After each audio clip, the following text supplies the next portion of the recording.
Today, we're going to cover how to create and run Zoom meetings and everything you need to know about them. And also, if you run appointments or events and you need people to provide some details and automatically create Zoom meetings with them, we're going to show you how to use Jotform to do that automatically as soon as someone submits a form.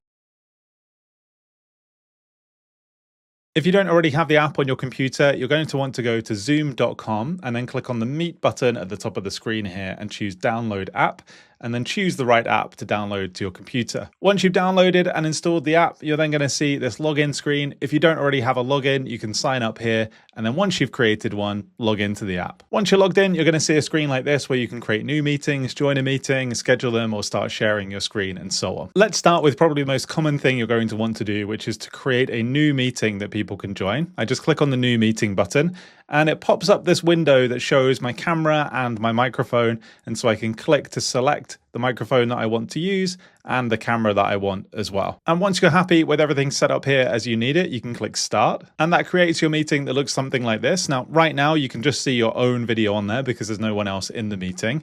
But the first thing you probably want to do is invite some participants. So at the bottom of the screen, we've got the button that says Participants. If I click on here, it will show me the list on the right-hand side. And at the bottom of that list, I can see there's a button to invite. So if I click Invite, I then get the option to find people from my contacts, or I can choose email and literally send an email. The other thing I can do is either copy the invite link at the bottom or the whole invitation text, and then I could paste that into a text message or an email myself or wherever it needed to be in order to allow people to come into the meeting. During the meeting, you've got all of the options that you need at the bottom of the screen. The most common that you're going to be using probably are these two buttons down here, the audio and video buttons. I can click on the video button, that will turn off my camera and just show my name, or click it again to show it again, and then same for muting the microphone. You just click on the microphone to mute and then click it again to unmute. And you can see when I mouse over the microphone button, it also shows me the keyboard shortcut, which could be helpful to remember. On a Mac, it's Shift, Command, and A. It saves you having to move your mouse all the way over there to mute or unmute your microphone. And once you've had your meeting with maybe there's a few people that have joined and you've discussed everything you need to, you'll want to end the meeting, and you do that by clicking the button on the right-hand side at the bottom that says End. I click End. It will give me another prompt just to make sure I do want to end the meeting. And I've got two options. Either I can leave the meeting, which means everyone else will be able to carry on in the meeting, or I can end that meeting for everyone, which means it will literally kick everybody out of the meeting. I'm going to click that option here, and I go back to my dashboard screen like so. Now, whilst it's possible that you might just start a meeting from scratch like that, it's more likely that you're probably going to schedule it in Calendar first. So to schedule a meeting directly from Zoom, I click on the Schedule button over here. That pops up this window where I can put in the details about my meeting. So I can give it a title. By default, it's just called it Dean Stokes' Zoom meeting. I might call this something like Team Meeting.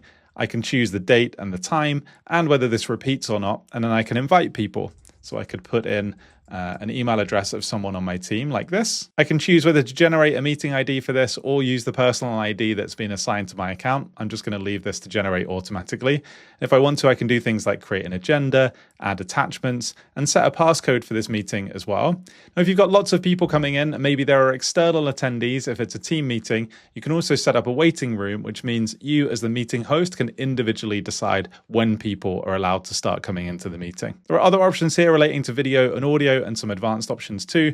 But when you're ready, you can just click Send, and it's going to go and schedule that meeting. And it will give you all of the details here. I can copy that invitation just like we saw earlier on, and then close this when I'm ready. Now, any scheduled meetings that you have will appear on this right-hand side panel like a calendar, where I can see that team meeting. And when I'm ready, I can just go and start that meeting. And I can click to skip through to another date and find scheduled meetings there as well. Now, that's helpful, but what if you want to set up appointments with people automatically, maybe when they're paying for your time, if you're doing something like life coaching? Well, that's where Jotform can come in with its integration with Zoom, where someone fills out a form and then a Zoom meeting is automatically created for you. Let's look at how that works. I've got a simple form in Jotform here, and you can get started with one at the link in the description. It just asks for their full name, email address, what they would like help with, and asks them to choose a time slot as well. Before I try out this form, I'm going to click on Settings at the top of the screen here, and then go over to Integrations on the left-hand side. And I'm going to search in the search box at the top for Zoom. Click on Zoom here, and I can choose an action that's going to happen when someone submits the form. I want it to create a new meeting just with that person as a one-to-one. And then click Next. If you haven't already, you'll need to connect your Zoom account just by clicking Authenticate. That pops up the integration screen. I need to allow Jotform access in order to create these meetings for me, like so. And then I'm taken back to Jotform to set up how this works. First thing is I can give the meeting a title. So I'm actually going to change what's here and just put one-to-one coaching session with Dean. And then I can match the fields for the Zoom based on what people have put in. So the start time in Zoom, for example, I want to choose the appointment information from the form.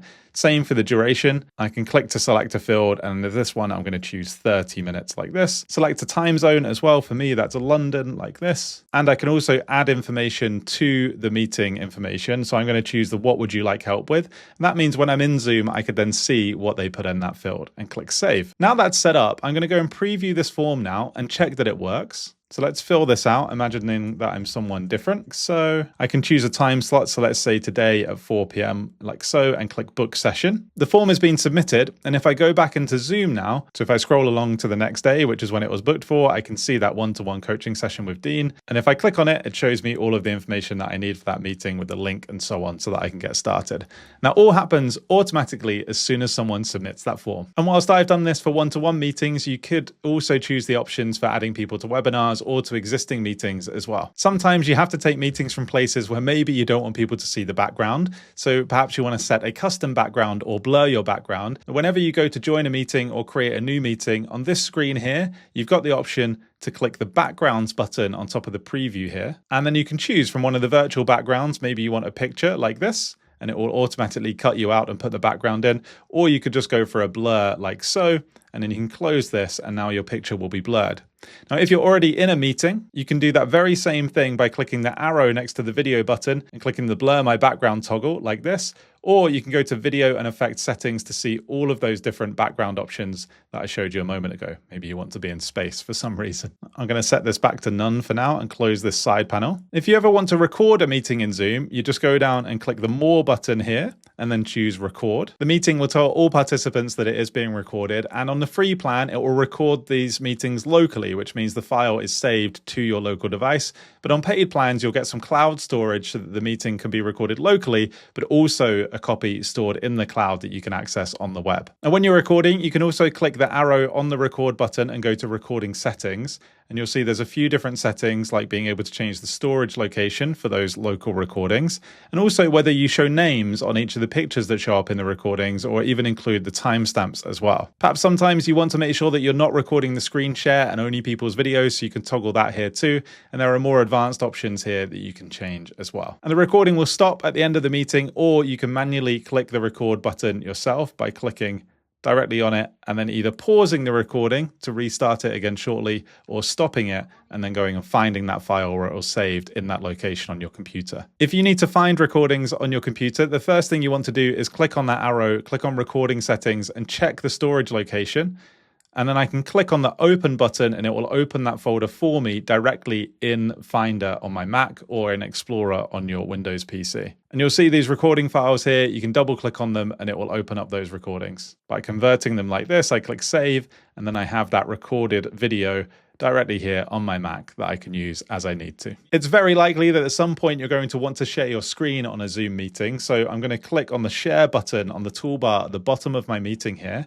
That pops up this option. Now, by default, it's going to show me all of the different screens here. There are a couple of other options to look at documents specifically, maybe selecting something from Drive, or even looking at a screen that's plugged in from an iPad or an iPhone. I'm just going to go back to screens here, and I'm going to choose Google Chrome, where I have a presentation in Google Slides. Before I share it, just to point out, there are a few different options for how this displays.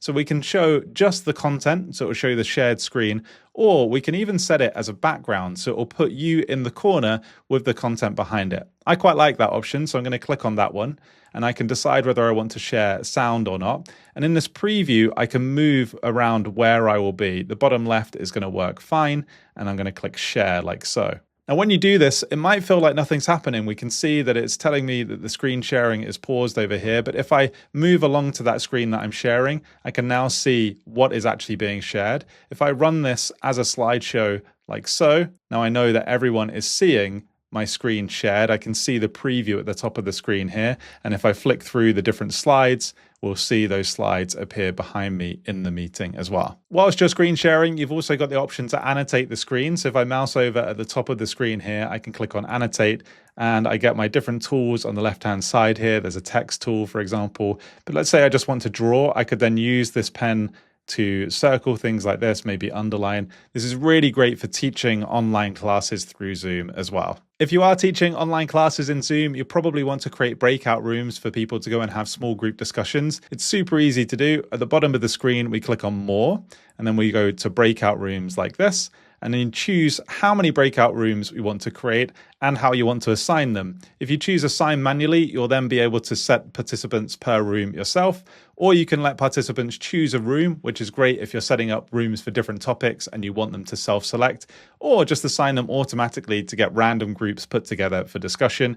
Click create, and those rooms all go and get created like this. It will show you when you've got lots of participants who is in each room, and then when you're ready, just open all of the rooms like so. You can then go and join any of these rooms as you need to. You can send a broadcast to those breakout rooms by clicking the broadcast button. If I just choose broadcast message, I can then type maybe 5 mins left like this, and then they will see that appear on top of their video call as they're chatting. And then once you're ready, just close all the rooms like this, and then all of the participants will be brought back into the main call that you're in. Sometimes you might just want to visually explain things, and that's where the whiteboard in Zoom can be really helpful. So you just mouse over, click on More at the bottom of the screen and choose Whiteboards. I'm going to click a new whiteboard here to create a blank one for myself. And I can do pretty much anything I want here in this space. So obviously I can draw if I want to. Maybe I want to explain something visually. I've got post-it notes over on the left here like this. I could drop in a post-it note and then type something. And this is collaborative. So other people in the meeting will be able to join in and put things on the whiteboard too. Once you're done with the whiteboard, just click on the red X at the top right of the screen to close it. And if you need to bring it back during that call, you just go back down to whiteboards again, go to existing whiteboards, and you'll see what you created here, and you can click and it will just reopen it for you. There are tons of settings in Zoom, and the way you're going to look at them is to click on the More button at the bottom of the screen here and click on Settings. And there's everything here from video and effects to audio to do with your display and recording, screen sharing, and accessibility as well. So you can click through each section. Some of them we've seen. You can even have an avatar rather than use your own face. And if you want to switch to a different section of settings, you just click back on the settings gear at the top left of the panel that pops out like this. I can go to audio, look at all of the audio features here. We can check my audio level, adjust the volume if I need to. And if you ever do play live music through Zoom, it's really important that you turn on live performance audio so that it removes any of the processing that we would normally do on speech. Let's go back to settings and look at display settings as well. So under display, I can change the theme. By default, there's this dark and light theme, but maybe you want a slightly different color in the background like this. You can decide whether you want people's names displayed or not. I personally like doing that so that I can really keep an eye on who's who, maybe especially if I'm meeting with people externally to my team. And I control things like reactions. So whether reactions are shown, whether they're animated as they come up on screen as people select them in the meeting. I can go back to the default recording settings that you can check back earlier in the video how to do that with the timestamps as well. And I can set defaults for screen sharing, like whether I enter into full screen every time I share my screen automatically. Zoom has an AI companion which is available in paid plans with a few features available in the free plan. One of the main things that you probably want to use, especially if you're on a free plan, is the ability to take meeting notes. To do that, you click on the pencil icon on the top right of the window that you see when you're in a meeting, and then you click Start Taking Notes, and it will open up My Notes, which is a basic version of the AI companion, and it will start taking notes during the meeting for you. And finally, just a few quick tips for using Zoom that I think might be really helpful if you're using this every day. The first is that on the top right of the screen, you can choose the view that you see. So by default, it's going to be a multi-speaker view. As more people join, it's going to show multiple people, but with the speakers highlighted more. Or you can choose the dynamic gallery option or just the traditional gallery, which will show everyone in an equal size part of the screen. Now, sometimes if people aren't turning their cameras on, they're taking up space on the screen, and it would be better to use that space to actually see people. So you also have the option to hide non-video participants. And just above that, you can hide the view of yourself as well, so you don't have to look at yourself during the whole meeting. It's always worth learning keyboard shortcuts as well. So on a Mac, if you click on Zoom Workplace at the top of the screen here and then go down to Settings, you'll see there's an option for keyboard shortcuts, and that will give you a full list of the keyboard shortcuts that are available in Zoom. One of my favorite things to do in meetings is to use reactions to help people understand how you're feeling, or to big them up with applause and so on after they've done a presentation. And we do that by clicking the react button at the bottom of the screen and then choosing one of the reaction emojis. So if I choose to send the party popper with an effect, we see it come up on the screen like this. It's a really nice way to celebrate other people or give them a thumbs up to agree or a thumbs down to disagree and so on. We've covered a lot today, from getting started with Zoom and creating a new meeting from scratch, or scheduling meetings directly in Zoom, right the way through to using Jotform to automatically create meetings with people that fill out a form, or even add them to an existing webinar or meeting that's coming up, through to using more deep settings like breakout rooms and reactions to help you make your meetings more interactive. If it was helpful, don't forget to give us a like and subscribe, and I'll see you in the next one.